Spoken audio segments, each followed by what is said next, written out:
Whoop, whoop. Welcome to Love in the Rough podcast, where you get real love, real lessons in real life. I am your host, Flame 500, and today we got a special guest, a very, very special guest. He a real nigga. He a G homie. He's a poet. He's a real man. He's a gladiator. Mm. He's an artist, a platinum recording artist. We're gonna welcome Grimmis 400. That part right there. Hey. Yeah, that's the work. You got to mention that part because that's the work. Yeah, platinum recording, huh? Real gladiator. Was bragging with a Grimmis 400. Oh, Ricky man. Herring, how you feeling today? Man, just inspired, motivated. That's what happens when you get comfortable. Give me a second. I forgot to. Yeah, how was the traffic over here? Getting over here. You know, we in Hollywood. Yeah, the traffic was something else, man. I bet it would. Once I realized what we was working with, I said I need to leave now. Hell yeah, I get thought a I had a start. 30-minute area to play with, but no, not at all. A 30-minute grace period. So Yeah. now that's what's up. So we're gonna get right into it. So where did you grow up? And how was it for you coming up? I grew up in Compton, California. All right, all right. And how was it coming up? It was real, man. Coming up in them days, the role models, Mhm. the community leaders, people that came before you. Yeah. It was a little bit more real, more physical. Wasn't a lot of pistol play back then. It was physical. You do some stuff, you got to handle your business. So when you mean physical and no pistol play, that was more like fight or Yeah, in the beginning. okay. Because you got to remember, I came up from the 70s to the 80s. So when the 80s got here, not to move too fast, that's when pistol play came in. But it was fair, it was fair. So you grew up in Compton. So what part of Compton? Like the west side, I grew up east side? What part of Compton I you grew up grew up? on the west side, in the west side of Okay, Compton. let them know. West side Treetop. Okay, west side Treetop, Compton. Yeah. Okay, let them know. An original creator, Okay. So what you would say, you like second or first generation? First generation. Oh, The generation. The creator. That's why I said generation. creators. Okay, that part. All right. Now, when you was growing up, that was like, you said 70s and 80s. That was like the peak of the dope era. Yeah. Would Peak you of the say? dope era. Like, that's when it really started heating up. Like crack, cocaine, all that was all through the streets, flooded. Yeah. Everybody had their piece of it, whether they was dealing, doing it, or whatever. So, Excuse me. But you got to remember, there was no claimed area, okay.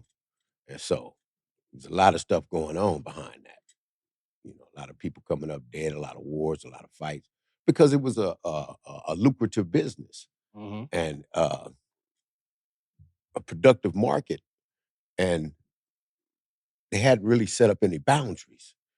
Dudes was just moving how they wanted to move. I think today, not that I know because I'm not really into the world like that. Yeah. I think it's more segregated and it has boundaries, and you just can't do what you want to do. At the time, that shit was kind of running the world. So Yeah, it was running wild. It was Yeah. it was wild. Yeah. Back in the 80s, man, they was running the cars. Can you imagine? No. Today is totally different. Police don't gotta hit no corners on you. Have you ever done any drugs? I've done a whole lot of drugs. And what drugs, if you don't mind, or whatever you feel like Oh man, you willing to talk about? And how did it make you feel at that time? I've done coke, Cocaine. yeah, cocaine, powder, rock. I've done it all. I've tried a Molly before. So when you say rock, that was like crack. Yeah, that was my fuel. Boy, I was a maniac. I was a psycho on that shit. A lot of my writings, a lot of things I write, and a lot of areas I go in my mind come from those eras because I wasn't no joke out there. I don't give a fuck. You can say what you want to say. But you better not say it loud. You better say it in a whisper. No, hell Because yeah. if that nigga hear you, he coming. I grew up hearing about you, Ricky Henry. You already know, like, if you know, you know. Like Yeah. my uncles and my aunties and all that shit. So Yeah, I knew your whole family. yeah, Yeah, your whole family was you know, it was camaraderie. It was the circle. You know, that's where I was at. yeah, the You know, Willis that's where family, that's where I was at. Mama You know, Willis. them Mama Willis. Them some safe havens, you know, for a nigga like me. Yeah, Them is some safe havens. And when I say that, I mean from everything. Bad guys, feds, police, task force. That's what I had. I don't know about other niggas. But I was just, you know, it was like a ghost. no, yeah, I hear that. I would say like a lot of people don't never come back off being off hard. That's what you would say, hard drugs. A lot of people don't come back from doing hard drugs. You know, they end up dead or they just never, you feel me, recover. How did you recover like from doing that type of shit? Was it something for you that it wasn't like too much an It, addiction for you? you know, I think it's important to know how I got there. And Okay. the way I got there, people think I got there uh, because of where I grew up at. No. My step pops, my pops, you know, I called him Pop, my pops, Yeah. because he had been around, and I had to realize I got to respect him.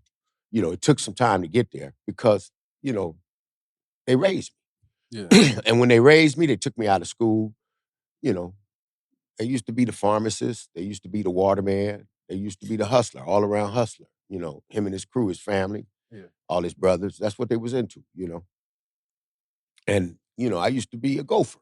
You know, they grab me from school and take me over in the area. They getting their money on, and you know, you know, if they have to get rid of something, Ricky, go get it. Yeah. You know, when you see it, they not gonna pay attention to you. You a kid. They paying attention to that. You go get it, you put it here, and you come back out here and start playing and yada yada yada. So you know, my How did that shit early make on, how did it make you feel though? Like influenced. You know, influence. bad because I'm riding around with these dudes is players and you know they real players, and I'm not talking about like a playboy. I'm talking about they players in the game Yeah. in the '70s and you know early '70s. Because I like I said, I was a kid, so you know take it back to there. You know, so you know I was influenced by the lifestyle, being on the inside, not from the outside looking in. I'm on the inside with these dudes is all up and down Compton Avenue, all up in the '50s. You know, back in the day. You know, I was down there as a kid. So they was the guys They was the guys. that you looked up to. Yeah. Man, when I went to school and when I went to high school, What I was school? driving. I went to Centennial and Dominguez. Okay. By the time I left, I got kicked out of Centennial. But I was driving Vets, you know, Fleetwood Brougham, uh, MGs. You know, I'm rolling to Yeah. school. You know, At a this young is my aunt age. and my pops. Yeah, How yeah. old would you say you was? I was in high school. High school. Yeah. Probably around like 15, 16. So. I don't want to mess numbers up this time. Oh, okay. All right. I think I was about in my first year. I was in the 10th grade. So Okay. Now, people mostly know you for like working with like YG. You feel me? yeah, The legendary West Coast YG. Shout out to the homie. yeah. And Shout out to YG. Drake, you got a platinum record. Who do you love? You feel me? Yeah, but you can't How, forget mustard shout out to Mustard on the did the beat. You beat. feel me? Yeah, mustard on the beat. That's my resume. Yeah. Them No, three cats. goats. You got some goats Yeah, on them your is shit. goats, man. Them Yeah. my resumes. Well, my question is, how was that? Like, how did you get that opportunity? How did you come across that opportunity? It wasn't given. It was earned. Just because I grew up where he grew up doesn't mean he was just gonna say, voila. Yeah. No. You had to go in. I actually auditioned. There was a group of people there to So you audition. saying because y'all from the same neighborhood, it wasn't handed to you? No, yeah. Okay. It wasn't handed. I mean, honestly, uh it was several people there auditioning for the same position on the same cut. Okay. And, you know, I'm sitting back and I'm watching these people go in here and do their thing. I can see them and I can hear them. But y'all at the studio? Yeah, we're at the studio in Santa Monica. Okay.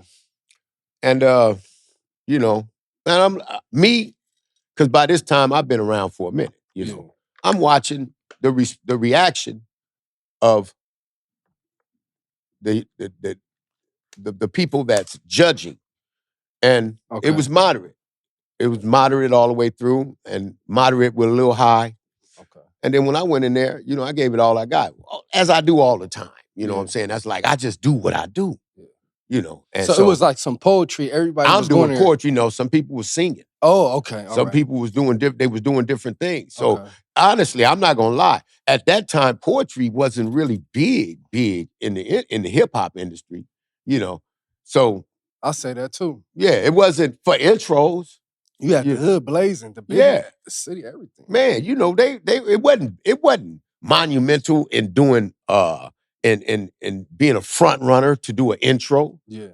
But when I went in there, I did what I do, how I do it. Remember, prior to that, I spent many years in the penitentiary, and I practiced right along with partners like Sugar Shaft. You know what I'm saying? Shout out Sugar Shaft. Yeah, you know what I'm saying? Dago. Yeah. Texas way now. No, hell yeah. And we worked daily. Chico for So, Bebop Watts. You wrote something from scratch when you was in that studio, or you already had something you said from penitentiary days, right? Which one? I'm saying when you did the Who Do You Love, you already had that written, that outro you did on the song, or did you write that at the studio?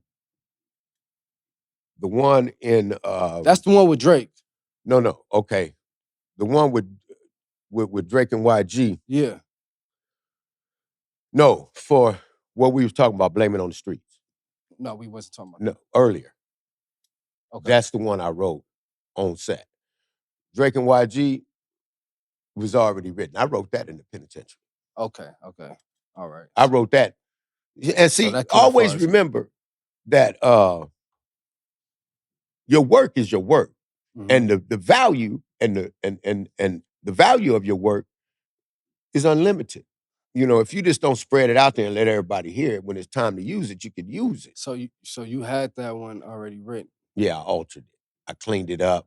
So you went in that motherfucker. So who was watching you when you was doing that shit? I don't know the guys. It was an A&R. Was YG up in there? I don't think YG was in there. Okay. It was an A&R. It was probably some people that participated and played roles in the industry, but not on the top levels. I don't know. But when I went in there and I did what I did, it was like a Super Bowl just got won. Somebody just won the Super Bowl. Your favorite team, and the majority of the fans was there, man. And I was dumbfounded. I'm like, oh shit, they like this. So you knew immediately. I knew immediately if they don't take this some political shit. This is some political shit. This is some Donald Trump shit. You know what I'm saying? If this don't happen, somebody done stole my votes, nigga. Damn, you was the man with the plan. And you got that part, like you really won that over. So when you got that and you laid that down and it was solidified, you knew a music video was coming up with Drake. I didn't think that far ahead. Oh, you didn't think that he was gonna shoot a video for that? Prior to them, I worked with Player Ham. Okay. And Player Ham, not only did I work with him, I came fresh out the penitentiary to work with Player Ham. Well, I didn't know I was going to work with Player Ham. I actually thought I was going to DJ Quick's house. So when you started working on this project, you didn't think that this video was gonna happen. So when the video happened, did the homie hit you, YG hit you up like we about to shoot a video for this? Yeah. Okay. Yeah, and they told me where to go. Okay. So when I put up, you met Drake, right? Platinum platinum artist, recorded artist. I don't know if I'm tripping. Did he come in on a helicopter? He came in. So he came in on a helicopter. Did he? No, maybe he pulled up in a Jeep. I just remember two big, gigantic brothers event, being with him. This was off of PCH. Yeah. This was off of PCH down by the beach somewhere. And then, as I remember, it was this nigga nice piece of land. On the bottom, it was a modern home. On the top, it was a modern home. On the bottom, it was a ranch. And this the Who Do You Love music video, right? This the Who Do You Love. So Drake came in on the helicopter. I don't know if he came in on the helicopter. I just said that, blood. What I'm saying is, maybe it was a Hummer.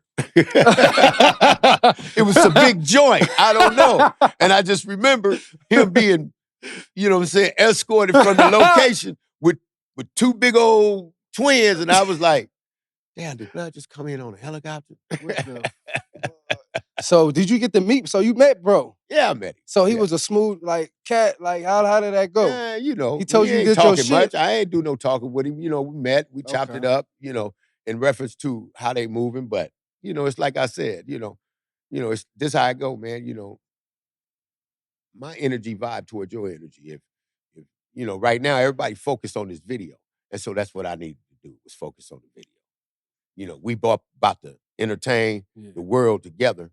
So I'm gonna do my part. You did your thing. Yeah. You really did. I think that's YG biggest record. Is it? I believe so, Yeah. if I'm not mistaken. But look, check this out though. You and the homie, YG, y'all had a falling out, right? Yeah. Okay. Now, do you feel like honestly you was the reason for that fallout? No. No. Okay. Honestly, I don't think I was the reason for that fallout. You feel like it could have went a different way? I feel like it could have went a different way, but it's based on a person perception. See, like if I'm the person in charge at this age, you see what I'm saying? Yeah. At this age, and that plays a great deal. You got to be at an age where you've been through a lot. Okay. Once you go through a lot, you want less drama in your life. You want less trouble because that shit costs money. Yeah. Drama and trouble costs money. So you make different decisions, and sometimes it take a lot. It take everything inside of you to make it because it might leave your pockets a little short, but it's an investment toward your future or understanding. Yeah. You know, I'm not in a position to offer nobody an understanding, but I could be offered an understanding. I know that nigga Snoopy Badass, that nigga made a couple videos talking about like, oh, Ricky Henry, Grimmis 400, whatever, sue YG. He put that shit out there. Yeah. Well, I, him you and a heard it. bunch of How did you feel podcasters. about that shit? Hearing that. I didn't really hear it, and I really didn't care about it because he's a dude on the outside looking in, and he guessing so he can get some numbers. You know what I'm saying? He guessing and projecting and saying what he's saying to get some numbers. Is that something that you can speak on a little bit in any type of little detail? Like In terms of what? as far as what Snoopy Badass saying, like, is it accurate that you sued YG? Or is it something that you No, just it's because that's documented. It's personal. true. It's Yeah. personal. I You mean, can it's look it up. business. It's business. Yeah. That's what it was.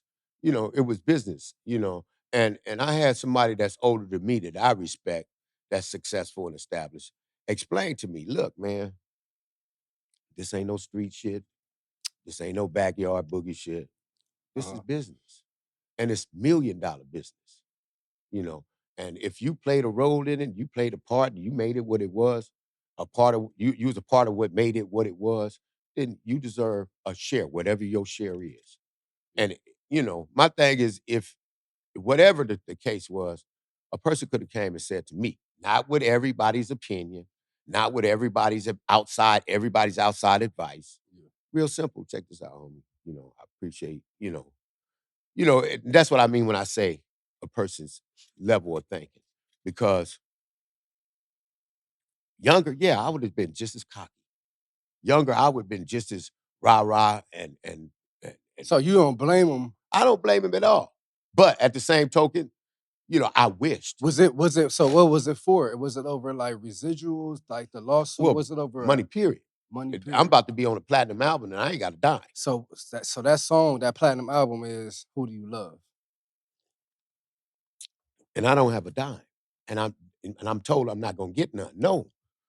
He told you, so he never told you he was gonna pay you because I told you myself, I told you we talked about it before that situation even really got to that point. I told you I don't think you should sue the homie. We had a conversation because we close, we been close. Yeah, yeah. I said, I don't think that's the way to go about it. I mean, you a grown man, you gonna do about it, and a nigga gotta respect it. It is what it is. Yeah. So, do you feel like going back, like looking at it now, would you go back and kind of like fix that and not have done that? And it's crazy that you say that because I just went through some stuff the other day. And, you know, uh, we do things. Like when I was younger, I've done some things that I wish I could took it back. Yeah. I wish I could have took back. Or I wished I'd never done it. But it's based on the consequences and the outcome of the things that I've done. And with this, um, at the time, far as I could see, and as far as I can think, is what I'm experiencing. And that's no communication. Uh, and I felt like, hey, I played a part of this. And I ain't asking for the world. I'm asking for what I was promised, $10,000. That's really all I wanted, to be honest with you. And I made that perfectly clear. So he was supposed to slide you 10 bands. That's it. Even That's though, it. Now that I remember, now that we talking about, because I don't go around talking about this shit all the time. it's not to be. This is so Yeah, old. this is old, and I've never sat around. I don't think I ever talked about this in an interview or anything. And if it wasn't you, I probably wouldn't even be talking about it. I know.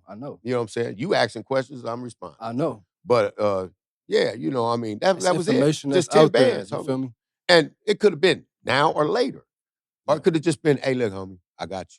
I got you. I don't want to know a motherfucker's business. Just like, that's why I try not to talk to people too much about my business, because Maybe he they was going wanna to give it to promote. you though. Huh? Maybe he was going to give it to you. I'm not saying that what you did was wrong, because that was your decision. You your own man. I have no right. Nobody else have no right to their opinion, to your decision. But do you feel like bro was going to give it to you? Like you to give No, him I enough felt like time to pay you I don't to know. where you wanted to go out I and didn't sue feel him? like that. I felt like I was finna be blackballed, washed out. And He was still it wasn't about him. It was about some of the people that was surrounding him, that was in his ears. Okay. And some of those people had already done some things and said some things about me that would lead him to believe he don't have to give me shit. Oh, so you feel like So I felt like, you know what? It's not my job to convince nobody or nothing. You asked me to do something, I did it. And we agreed on me doing one or two things. And then we got more than that done. I didn't add nothing to it. the I Big It didn't ask Back for Bamboo. You did the intro to that. You did the Blaming on the Streets. I'm just saying to clarify what Yeah. you're talking about. Okay, so you feel like Who Do You Love? YG was influenced by certain I people don't that know was that he was influenced. I just know that it was people around him around him. Okay, that was in influencing the same him. scenario And this as was long before, this was in the beginning. And basically so saying that like you ain't got to pay this nigga. He was basically influenced to not feel the need to pay you or give you the respect to pay you. Do you feel like it was more so that I didn't feel disrespected. I just felt like, he probably didn't have it right at the time, or he probably was going to get to it? understandable. And that's what I said. It's always room for communication, Yeah. because a person could have said, hey, you know what? Let's do this, yada, yada, yada. And then I got you. Anything. I know Just a that. little bit of anything. No, I hear that. Communication is very Because, important. when you're working with somebody that is headed in a direction that you want to go, you don't want to do nothing to disrupt that. You don't want to do nothing to fuck that up. Would you still work with him? So, hell yeah. But see, on everything, nigga, yeah. You don't want to do nothing to disrupt that camaraderie. But once you see that, uh, you cut off cold, then you feel like an outsider. Yeah. And nobody's talking to you, and everybody's talking about you, Yeah. and everybody's against you. Now you feel like, hey, the black sheep. yeah, what did I do, motherfucker? And it ain't his fault. Yeah. It's people just doing what they need to do to try to fit Energy in. attract energy and just Yeah, to that's fit what in. To yeah. say, I got your back. Everybody Man. fighting for a position. Yeah, so I just backed all the way out. I heard enough that old heads. Y'all don't need no OGs Y'all made some around you. classic joints. Like when I Beautiful, say, nigga. like, I love going in the studio, making a masterpiece. Yeah. That's what I do. I go in the studio and I keep fucking writing, and I keep reciting, and I keep spilling until I find the energy that fit that poem. And when I find the energy that fit that poem, man, then I start fluctuating my voice and putting my energy into it. And I did that. And I'm not gonna lie, that's a masterpiece. Yeah, it is a masterpiece. So the last time you seen YG, it was like it was cool. Y'all shook hands. It was good energy, yeah. At the Piru Peace Walk. That's good. Yeah. That's good. And it wasn't like I went, That's where I go. That's where I'm at regularly. How was it like when he just y'all locked eyes and you feel me? No, it wasn't and, no locking eyes. No, I'm saying like not even on a weird no, shit. It was just a nod. You know, he was over there facilitating and communicating with a group of people. You know what I'm saying? He probably seen you see him. Blood. And then actually he had came back to his vehicle and you know, it was like, hey, what's up? All right, boom. Then he went was communicating with a group of people that was finna march. And then as they was marching, you know, he kind of like, come on, blood, bro, let's march. So that But at the time, you know, I think I had broken my legs. I remember you broke your leg. I know why you broke your leg too. Yeah. Both legs? No, not that. You talking about that time. Yeah. Oh, yeah. Well, that was an injury. That's what I'm saying. No, that wasn't my leg. That was my feet, my foot. You broke your foot. Yeah. You broke your foot catching the fade. With the fade, yeah. Yeah. So slid in the gravel. How you break, you know, hey. It happens. You feel me? Yeah. You know, it was, you know what you... No, but I can't do nothing but respect it. No, you know power. And the nigga can't do nothing but respect me. I'm fighting a nigga twice younger than me. No. I'm 60 years old. Hey, G, homie. I'm 61 now. Hey, but at the time, I was 60. No, Rules, you look, blood. I'm always respect you, but you feel me? I got a different type of respect for you. You feel me that day? It wasn't like I was blind. We talked. Remember? We talked. We had a conversation. We had lunch. I wasn't blind. We had you lunch. Explained to me, look, man, to get back to this bag, homie, you might have to take that fade. And I'm like, well, let's do what we got to do. Nah, I got to get to this bag. That's not what I said, blood. Something along those lines. It's similar. I said, whatever, at the end of the day, you can't avoid nothing. I know you're not saying that you was avoid anything, but whatever's going to be, it's going to be. If that's going to be that, it's going to be that. So it's along the lines, but just to clarify what I said, you feel me? But I wasn't whatever it's going to be. I just, like I said, I mean, why would I go to a hood day that's funded by the homie, and we ain't really seeing eye to eye? So those things I wasn't really doing. Because it wasn't funded. Nothing was going on. Well, I'm just saying in general,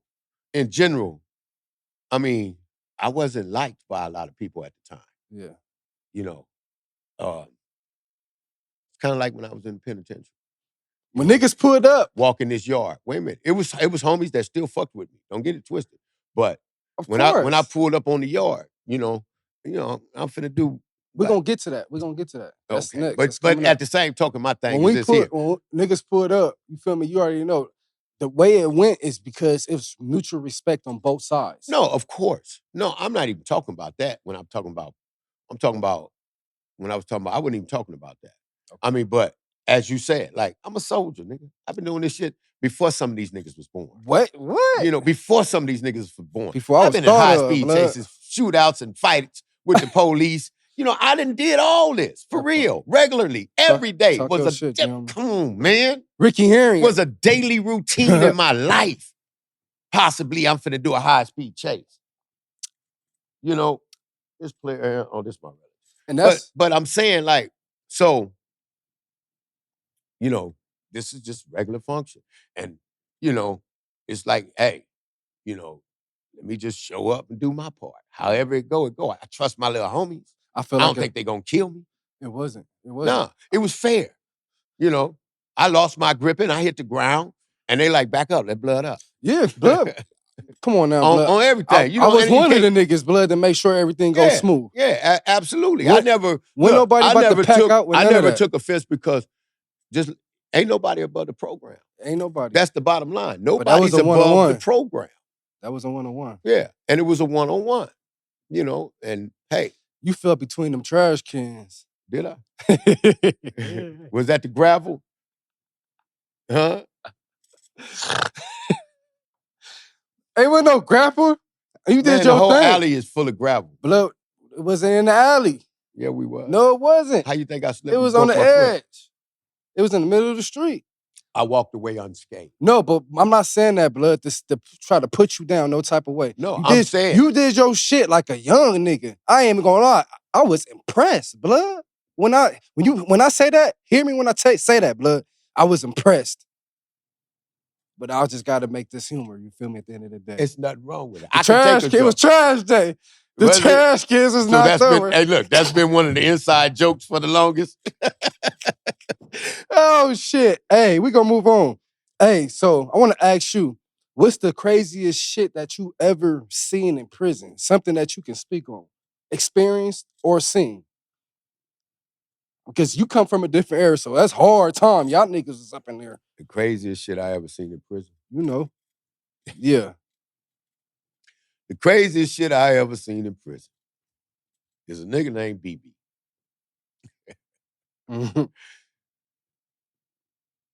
BB was selling drugs, selling weed. You know what I'm saying? He had the weed hookup, free Mhm. staff.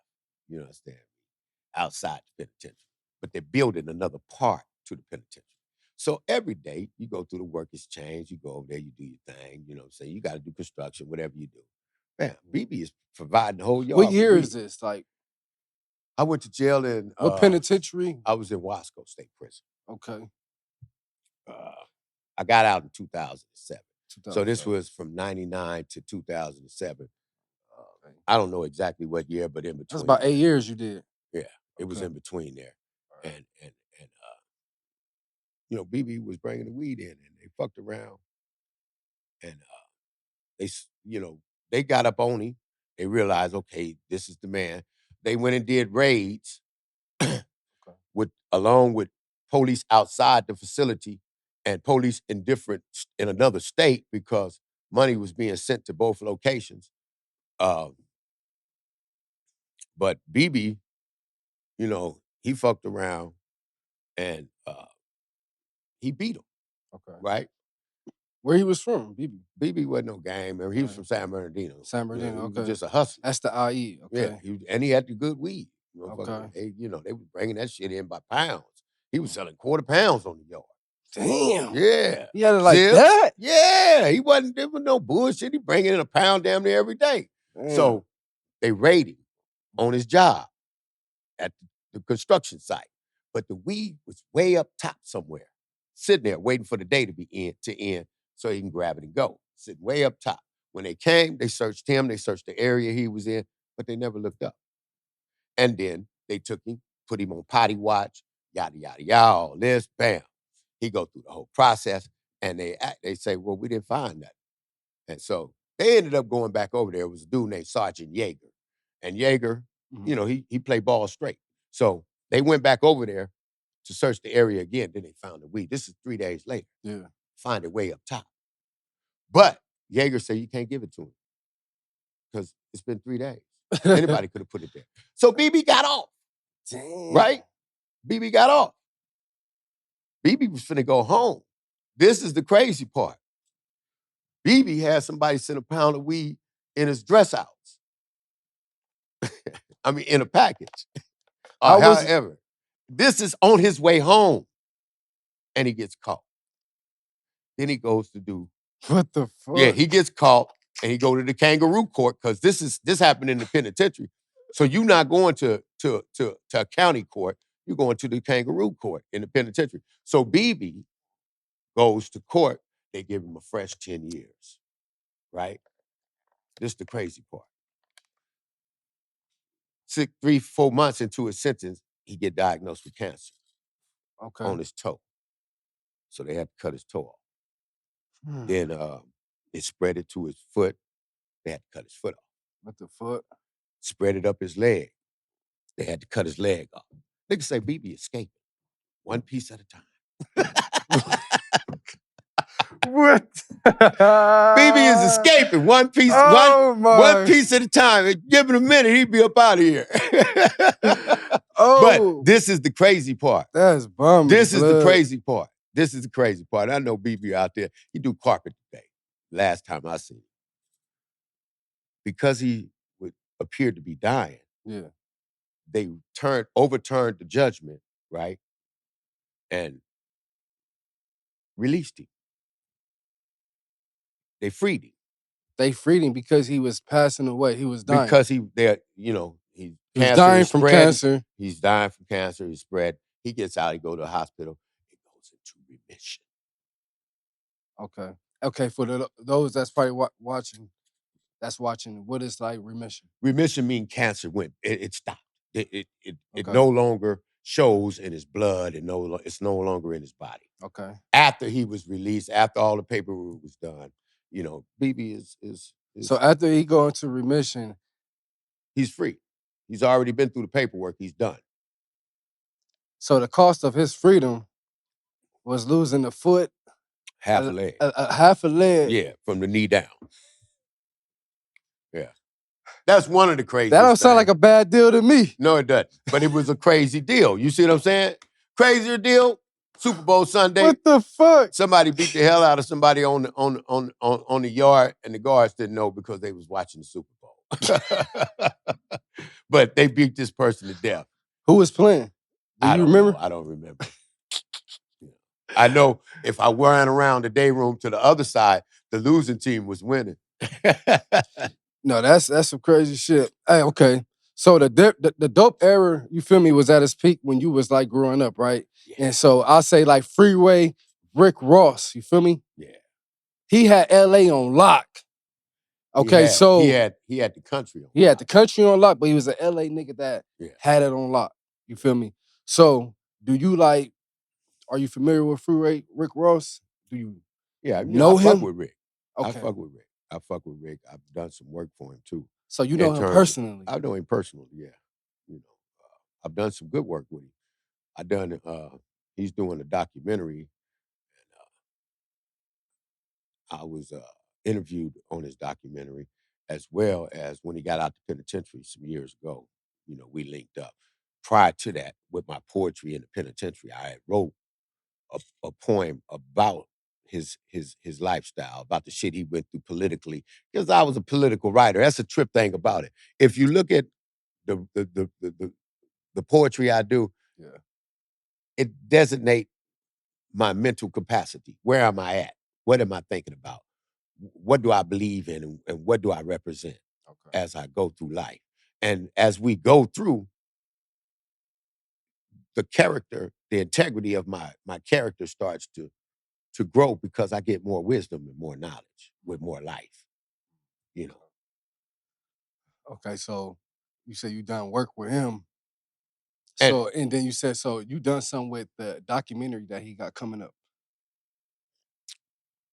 If he decides to release it, or whenever he decides to release it, I definitely should be a part of that. Was this like recent that y'all did this? This was not so recent, but projects, they're like it takes time to develop. Yeah, to develop, because you're constantly growing. So you don't know what you want to add to it or what you don't want to add to it. Okay, so you knew him back when he was like that nigga. I'm not saying I didn't that know him back when he was popping. Oh, you did? I ran across him when he came out and was on his positive tip. Oh, so you don't know the Freeway drug dealer? No, I don't know the Freeway. You know the Freeway guy I know that write books. Yeah, he write books. He do seminars. He go to universities, and he speak to students. Faculty. And he got shows that be on Hulu that got spinoffs on them, like Snowfall. Because that television show is really. But he don't like that shit. But it's based off his life. Yeah, but it's fucking stolen. It's stolen. He had a meeting with Damson Idris.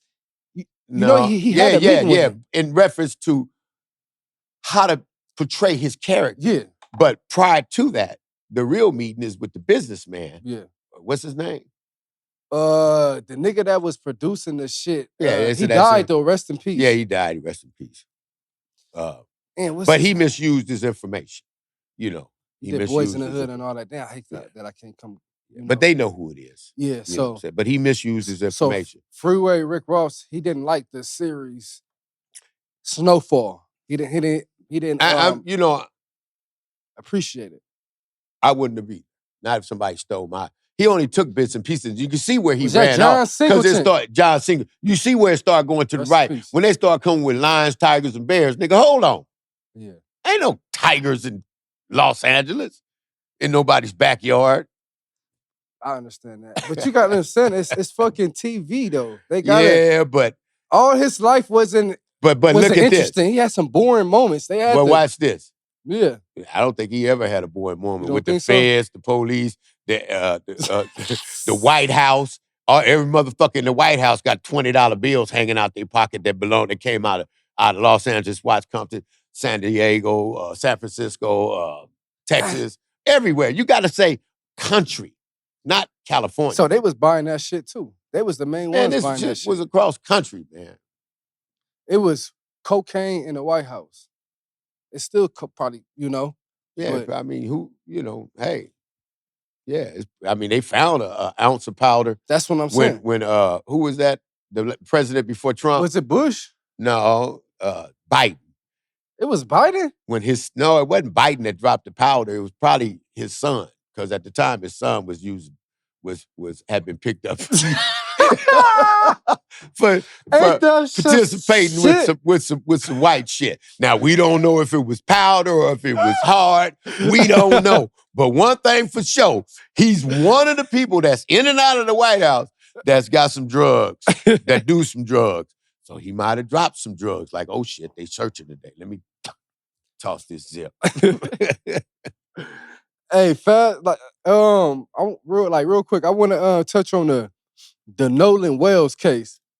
How you feel about the Nolan Wells case? And just to make clarify it, it's a current situation where a young 18-year-old from Mississippi, he was hanging out with some friends on a boat on 4th of July of 2026, and he was supposed to make it home, but somehow he didn't make it home, and he ended up dead in the same island that everybody was on 2 days later, and he was with white friends. Yeah, I mean, I seen the video. Yeah. He How you feel took off about in a that boat with situation? 3 white friends, and I'm sure it was a white friend driving. Yeah. But how do I feel? I mean, I seen a guy on social media, I think, this morning, Mhm. and he made it real plain and simple. What's that? If you kill my child, I'm killing yours. I'm coming to get you. If you hurt my child, I'm coming to hurt you. Mhm. And I don't care who you are. And that's a feeling that rides in any parent. Yeah. Especially when something like this happens.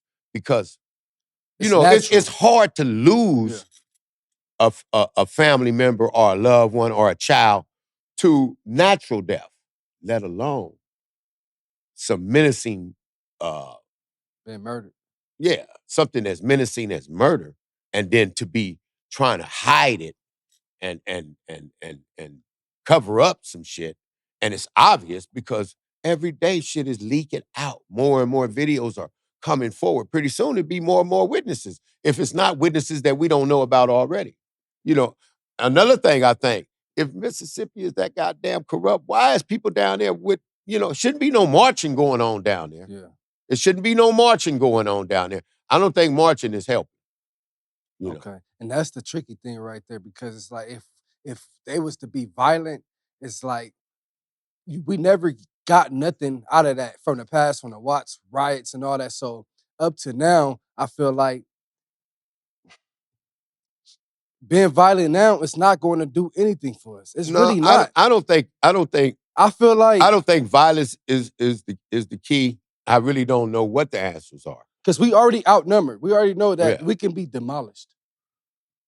Well, we can. Honestly, going against if the government. that's what ultimately that's what it is, because the way it's structured, the way it's structured and the way things would go, So it's not like we would imagine. We would probably be fighting the military. You don't exactly. So you don't think protest is the way to go? If not, violence is not the way to go. Protest is also not the way to go. That's what you're saying? I think they need to get politics together, and get some fair people into office. I think they need to get some fair people So into that's the way to office go. and into positions to better level the structure of whether it's racism or politics, whatever you want to call it. I don't too much know or care. Do you feel like it's racism? I mean, because it's like I know it's 100% racism. Racism. Okay, so 1,000%. When I think about it's just different.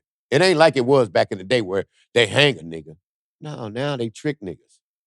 They convince niggas to hang themselves. They get close to you. Yeah, they provide the people that used to chase slaves down with the drugs and the narcotics and the guns to provide to the community so that they can go self-destruct.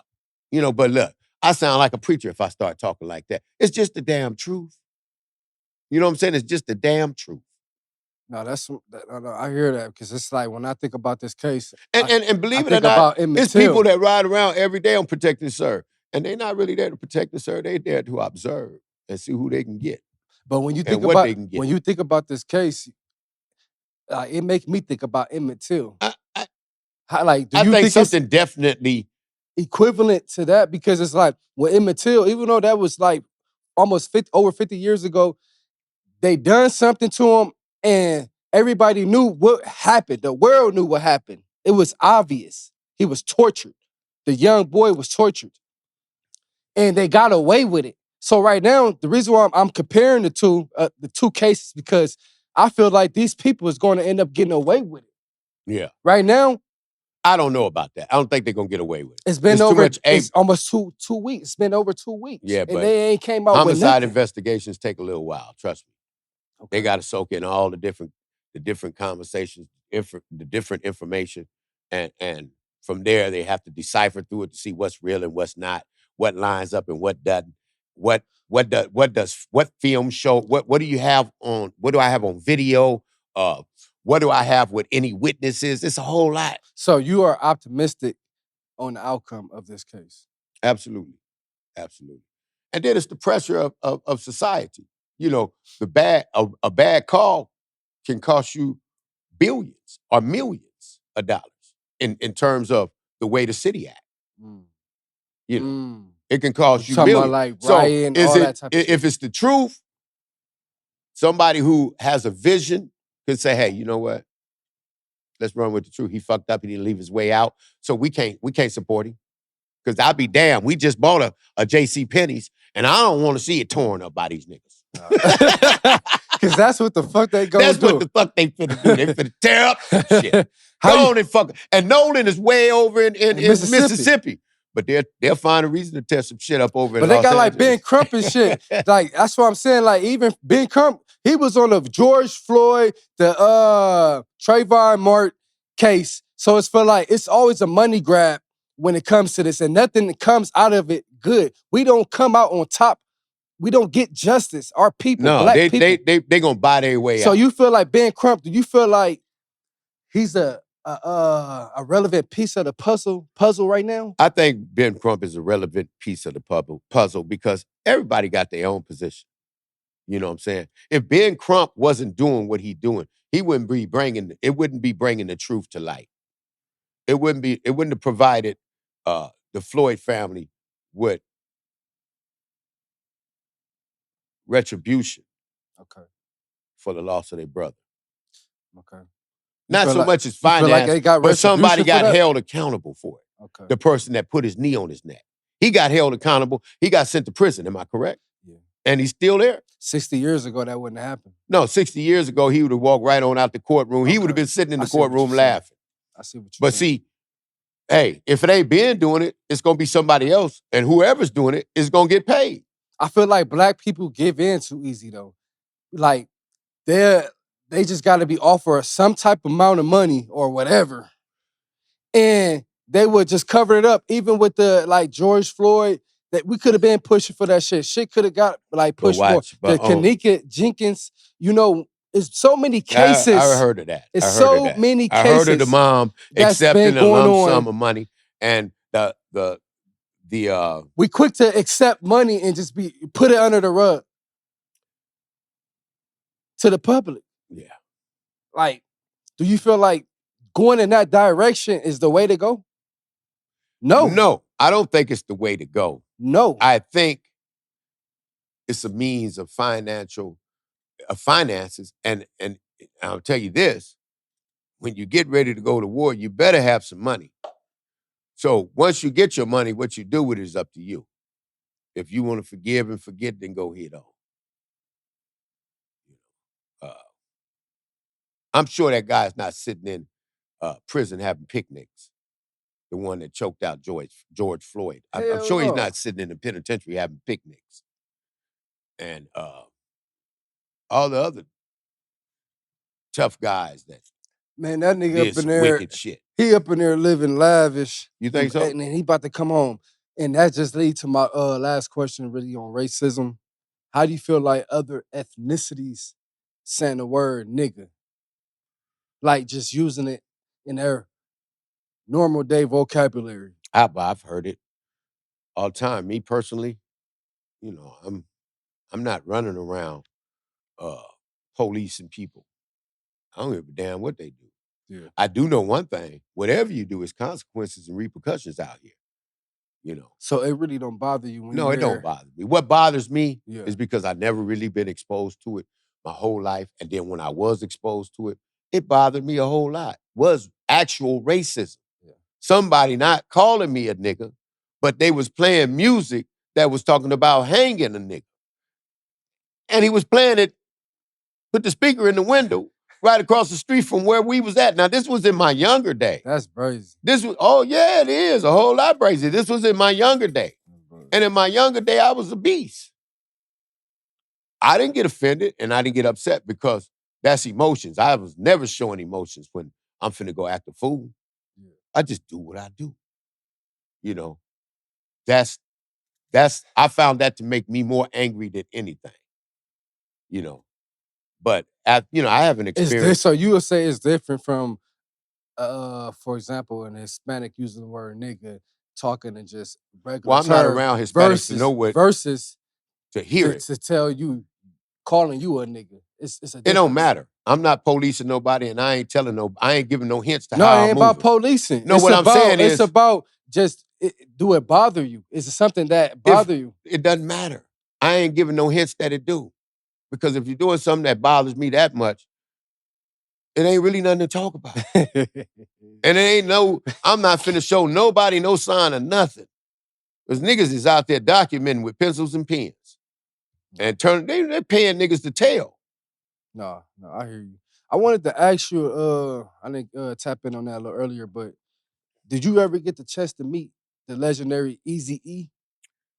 No, I didn't get to meet Eazy. I was busy.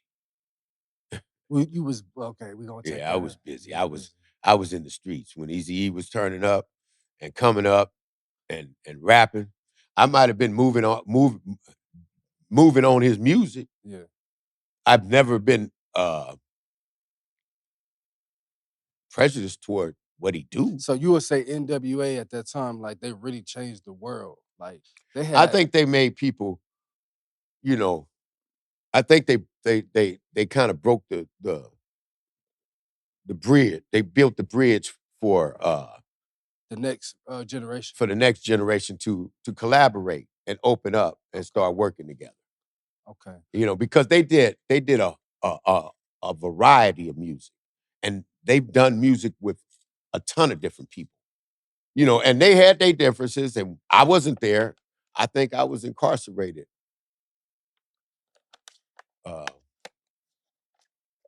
But they was moving how they. So was you moving. didn't really get the experience. Yeah, I've never had issues on that side of town. How they had Compton lit. I didn't get the experience. Oh, you was. I mean, I wasn't.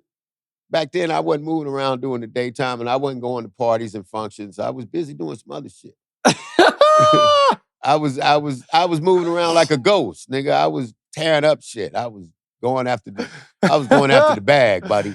And I wasn't doing no party. If I did some partying, it was off in the cut somewhere far away in a hotel room. Oh, you was on Gladiators, huh? Man, I was just I was doing it, man. I was doing me, man. and trying to stay out of the way of the eye of the teller. I don't know what was going on in the industry around that time. I was worried about me. I was in the streets. I was living my intros. Okay. That's some real shit, though. I was living my intros, man. See, my intros, they come from my life. I don't sit back and just think of this shit. This shit I live. Since you speaking on your intros, the whole city of Compton can attest to it. Since you speaking on your intros, do you got an intro that you can speak on right now, that you can just drop right now? The clouds separated. A ball of brightening light with the force of thunder came spiraling down. The concrete cracked and the earth shook. I stood and I said, he's an angel. He's been sent down from heaven to restore peace in hip hop. His eyes with one glance fused the wicked skin to their bones, and short squilling screams slipped out until the heat cooked their lungs. That's a portion of an intro for Shine God. Shine God is a piece. Man, he's an artist that has a multitude of. Shout out to Shine God. Shout out to Shine. Hey, he got a multitude. Hey, bro, on the East Coast. He on the East Coast. He in New York. He's got man. I've been listening to music with him for the last week. Shout out to my bloody brother. Hey, woo woo. I've been listening to music with him for the last week, and I'm sitting here and I'm listening. I said, man, this music is not just for hip hop artists. This music can go rave. I can listen to this in the department store. Okay. That means it's commercial. So y'all that means everybody. Are you a part of these projects or? Absolutely, I'm doing intros. I'm doing intro. I did the intro to the album, and I'm currently working toward some business with him, Apex, the whole group. So Apex is I need to call him. Can we call him in? Yeah, we gonna call him right before we end the show. I got a couple more questions. I'm having a senior moment. Before we close it out, we gonna call bro on peace. But what I wanted to ask you though, like, what's some advice you can give the youth? Oh, and it's good. It's amazing that you asked me that. See, because if parents are looking, they'll probably say, I wouldn't want him to talk to my kids. But have they listened to you? See, they'll listen to me because I've been there. I've lived and walked that life. You know what I'm saying? And not a whole lot of people know about it, and I'm happy about that. Yeah. But the life I've lived, it's like walking in the dark and finding your way out. I can bring kids that's lost in that dark to the light. And I've done it for the state of California as a parolee. Yeah. Gone to different schools. And mind you, they only had me in well-to-do communities.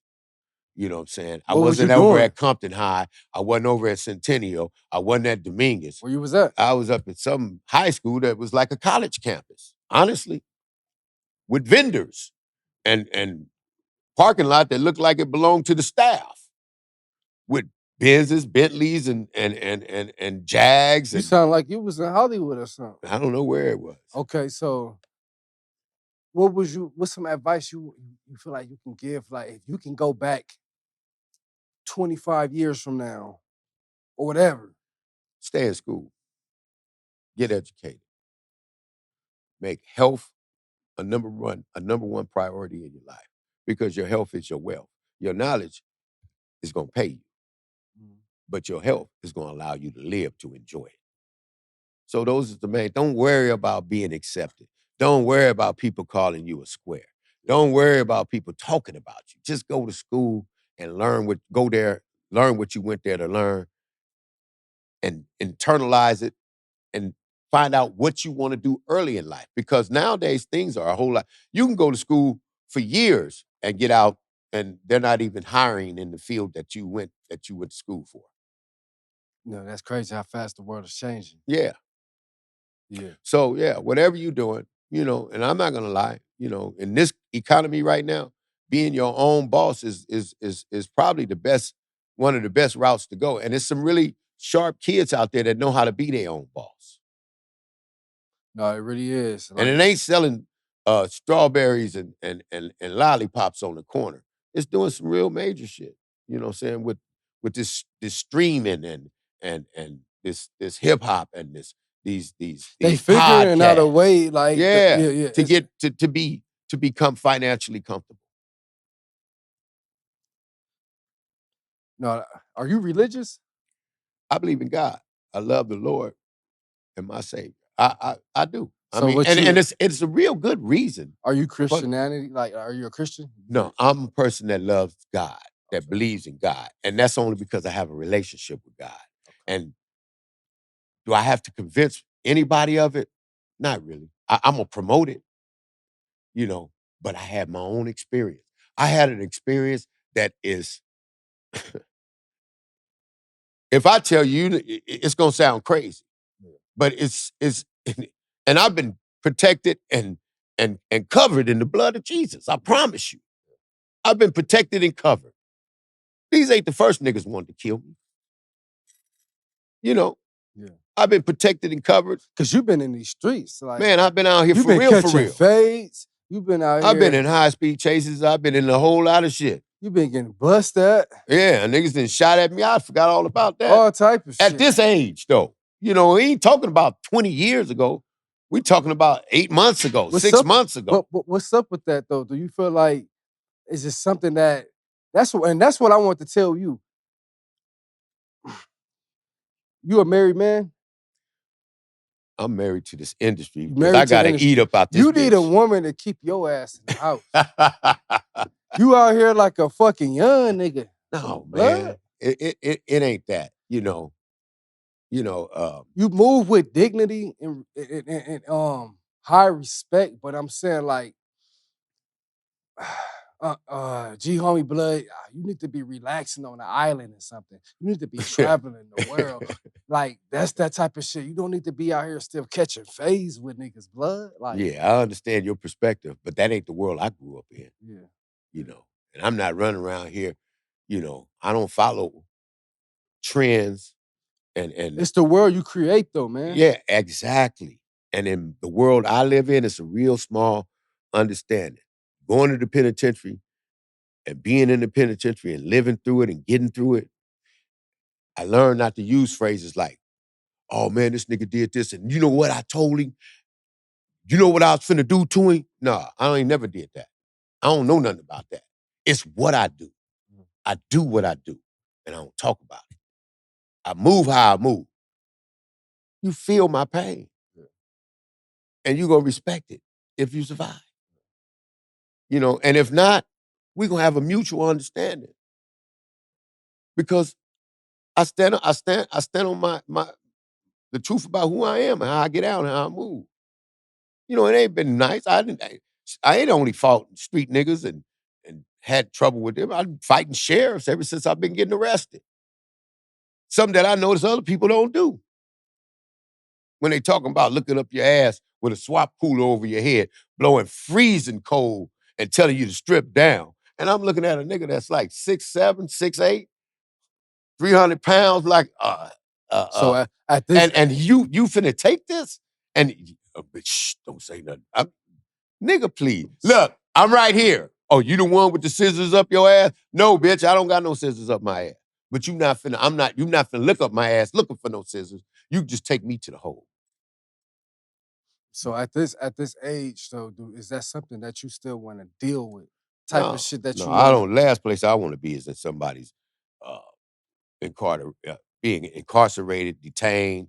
Okay. I don't do shit to attract the police, and I don't want to be around police magnets. Okay, that's my thing. You done lived through that shit. You done been through that shit. You at the age where you can tell a motherfucker to the mistakes not to do. Absolutely. Okay. If they'll listen.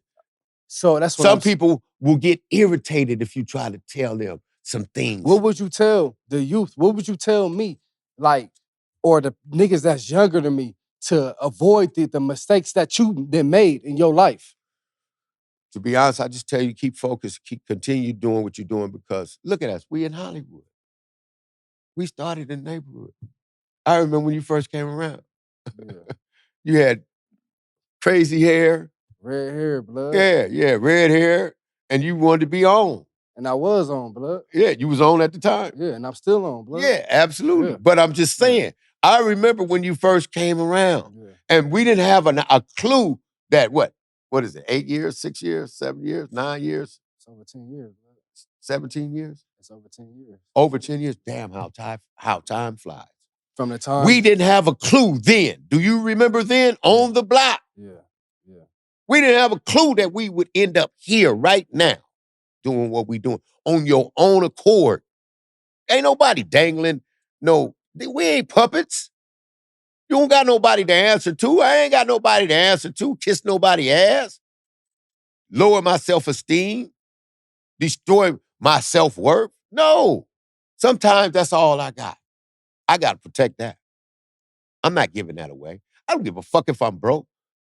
To be honest with you, I was happier broke. Nigga, I was happier broke with a bucket. Yeah.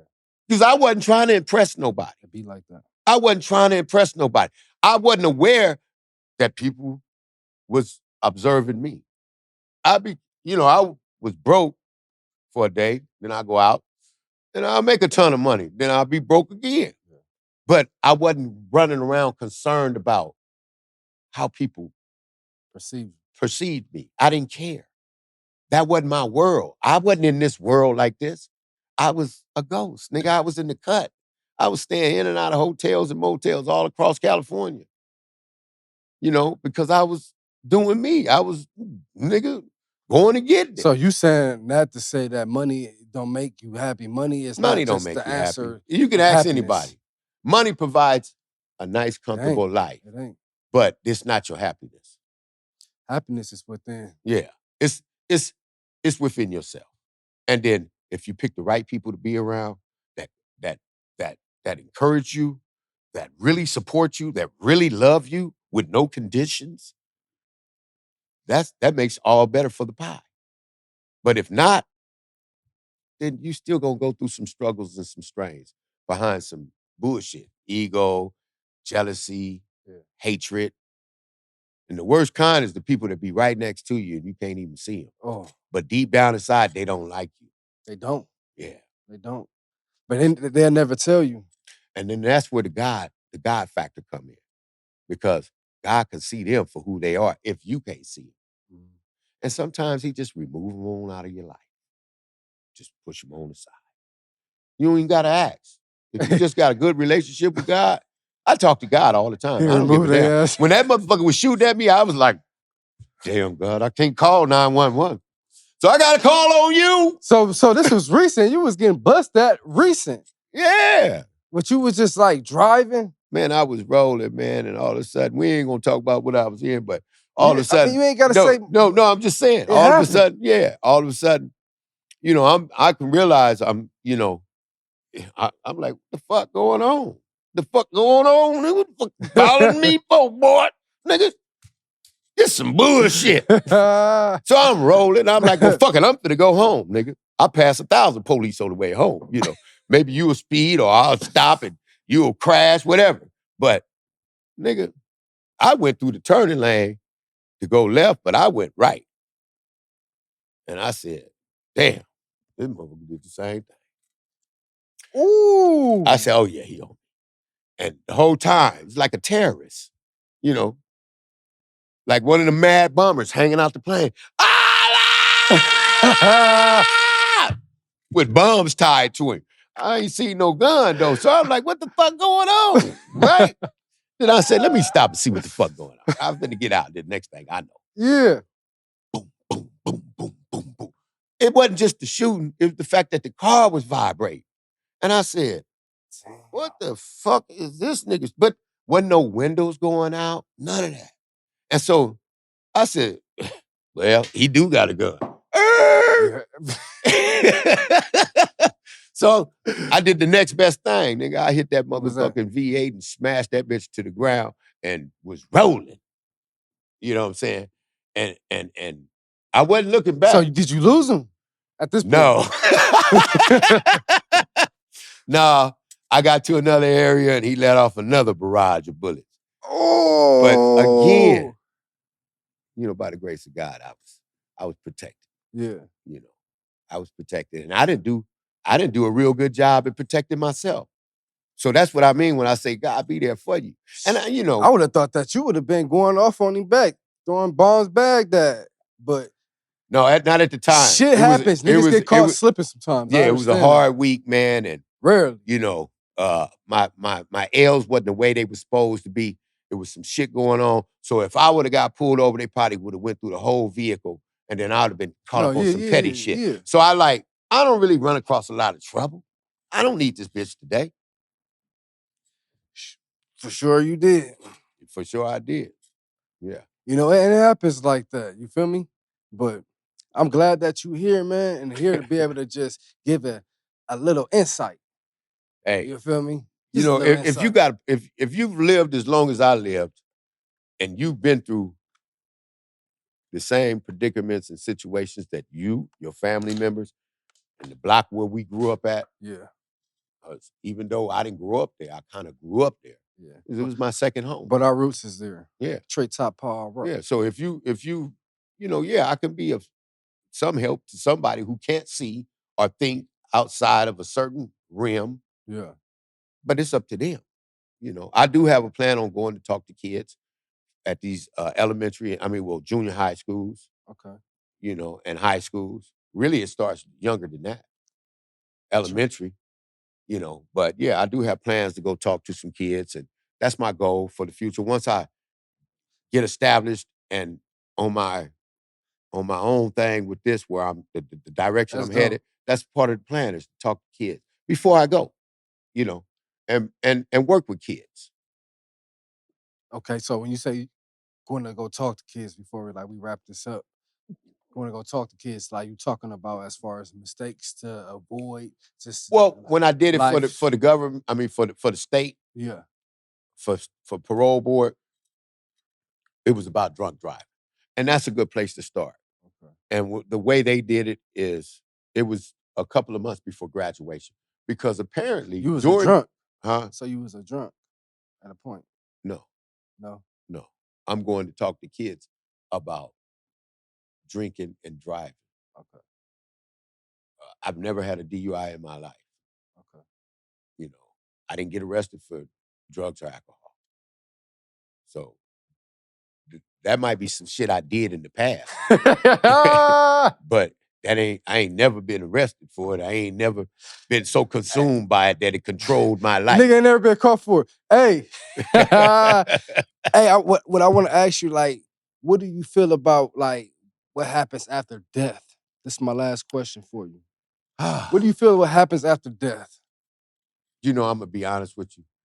It was a time in my life where I welcomed that, Yeah. whatever was gonna happen after death, Yeah. because it was so heavy.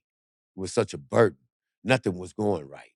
And I felt like God washed his hands with me because I had did some real ugly shit in life, you know, even to myself. And that's one of the things I talk about when I say, sometimes you do some shit that you wish you can take back. But out of it came, you know, when the time was right, the power of God will come talk to you. You don't need your permission. And he'll talk to you from within inside of you. Yeah. And you won't have to know his voice. You're going to realize that this is the creator. And that's what happened for me. He talked to me. And everything he told me had transpired, and everything he told me will transpire, transpired. And everything he promised me,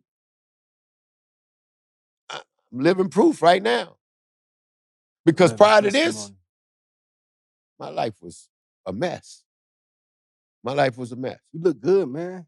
Like when I say that, like glowing, like your spirit is glowing, and when your spirit glow, your outside, your physical glow.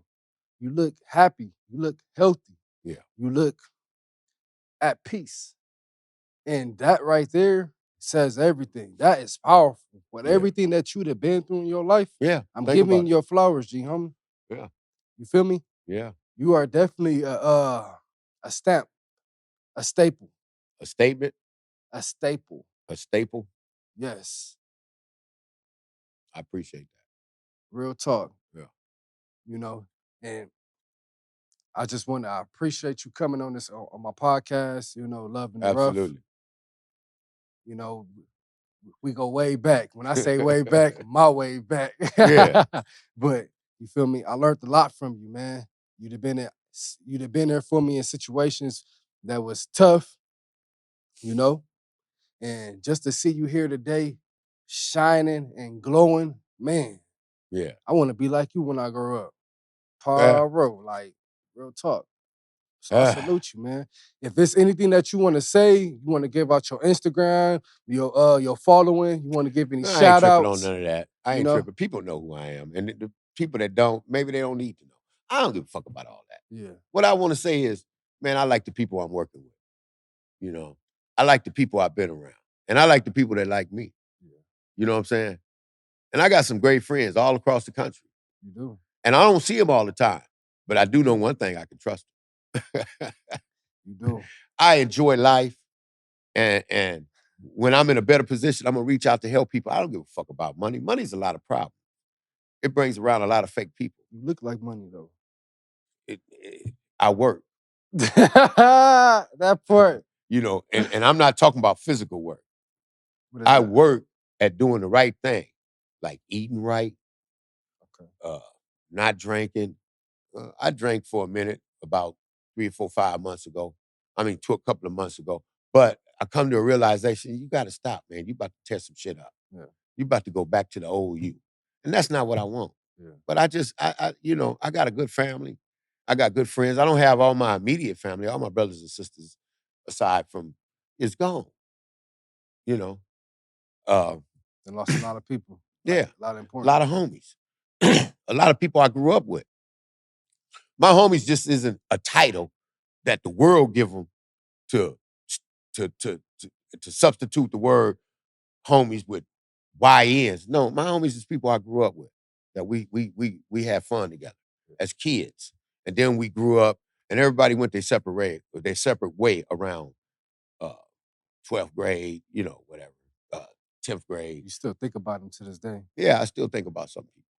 And then it's a lot of people that has passed away. And daily at this age, we start hearing about other people passing away. So when I get a little ache, I'm like, wait a minute, hold up. The fuck is going on? Hold up, Slim 400, hold Is my up. kidneys bad? And people be like, man, shut the fuck up. Shit wrong You with blessed, man. I think you gonna live past 100, blood. If I do, then I did something wrong. I'm suffering. Damn, because it's a fucked up world we living in. Yeah, Hey, if I live past 100, I done did something wrong. God, like, I ain't even letting you up here till you do what the hell I told you to do, Ricky Henry. Do what I told you. Hey. Yeah, and that's work with kids. That's some real shit. So I just know when it's time, he gonna make it happen. But you doing that now. You doing what you want to do. I work with kids. And I that's talk the to work kids with all the time, kids. but I really want to work on helping kids. I mentored kids, that were young and needed some guidance. I did an interview when they did Big and Back Being Boo. No, what Twist Your Fingers album. Twist And My they did the Fingers with red YG. carpet. And then I ran into the young lady that had a podcast and came to her podcast. She interviewed me. And I brought a young man that I was mentoring. He was cool youngster. He really needed some structure. And I honestly, when you see how kids turn out without a father figure or a male leader or confidant in their life, then you know that, they need a strong image. It don't got to be male, but they need a strong male version of how they need to behave as a man. And that's important, you feel me? Because even me, I'm not gonna call myself a victim, but you feel me? I grew up without my pops and shit. You feel me? So it's like a male figure is very important. Your mom can only show you so much. And I feel like my mom showed me a lot, but I had to figure out a lot of shit myself. So that's very important, is starting off in the household with the young youth and raising young boys to be men, you know? So I salute you on that, G homie. Yeah. Continue doing what you're doing. Like, real talk. And anything that you need, you already know. No, I'm open arms. I'm here. We go way back. You feel me? At the end of the day, this is like my family, know your family, know you from generations. Like, Yeah. we family at the end of the Ain't day. that a trip? I grew up hearing about you. I know your grandmama. No, your great grandmother. And my grandma. And your grandmama. Yeah. No, that's crazy. And they know my pops, my step pops. I know it was a lot of great times. They was all team players back then. Yeah. Yeah. But we feel me? We're gonna salute to the good times and the good memories. Hey, we can't forget about Shine God. This is the Love in the Rough. Shout out to the homie Shine God. The album I did, you know what I'm saying? We gotta mention that intro for Broken Stripes. You know, he's just picking over some choice songs right now. But that intro is dope. You know, that intro is a piece. When is it going to be released? Well, that's up to them. I don't Okay. know exactly from New York, and if you don't know, go follow him. Shine God, And shout out to Shine just God, like you blood fuck with sound. Busta Rhymes and shit. Yeah. But yeah, that's coming up. You feel me? This is Love in the Rough, Humble and Reckless, Flame 500, Ricky Henry, Grimmis 400, legendary, you feel me, West Coast artist, platinum, producer, Actor, actor, all the above, poet, gladiator. You feel me? yeah. Salute to you, 400. Whoop, whoop. Ooh, ooh.